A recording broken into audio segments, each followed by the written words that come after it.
বাড়ির কিছুটা দূরেই যুবকের রক্তাক্ত অবস্থায় উদ্ধার। যুবক হাসপাতালে নিয়ে গেলে মৃত বলে ঘোষণা করা হয় চিকিৎসকরা। যুবকের ঘাড় ও শরীরে একাধিক জায়গায় ধারালো অস্ত্রের কোট রয়েছে বলে দাবি স্থানীয়দের। খুনের ঘটনায় মামলা রুজু করে চলছে পুলিশি তদন্ত। বাঁকুড়া ফাঁড়ির অন্তর্গত রশিকল এলাকার বাসিন্দা সাদ্দাম কুরেশি। সাদ্দামকে রাস্তায় পড়ে থাকতে দেখে পরিবারের লোকেদের খবর দেয় স্থানীয়রা। পরিবারের লোকেরা এসে উদ্ধার করে নিয়ে যায়। খবর পেয়ে ঘটনাস্থলে পৌঁছে গোটা ঘটনা তদন্ত শুরু করেছে পুলিশ।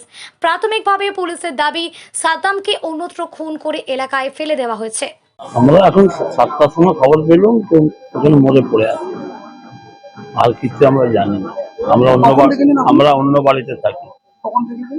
এখানে লোক দেখেছে, আমার কাছে খবর 7টার সময় গেছে। এখানে লোক দেখেছে।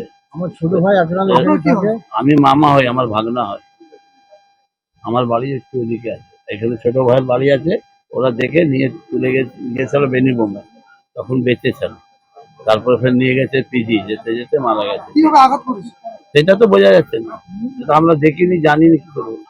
তুমি কি মারা গেছে? হ্যাঁ, মারা গেছে। বডি করে গেছে? পিজিতে আছে, এখন পিজিতে আছে। পুলিশ এসেছিল? পুলিশ এখানে এসেছিল। কি বললো? ওরা তো লিখে লিখে নিয়ে গেল। এখন তো মেন লোক কেউ নেই, বাড়ির কেউ লোক নেই, সব পিজিতে আছে। ওরা জানবে তো কি হয়েছে না হয়েছে, ওরাই তো বলতে পারে। কি নাম ছিল? সাদ্দাম কুরেশি। সাদ্দাম কুরেশি। সাদাব কুরেশি। আপনি মামা? মেজো মামা হয়।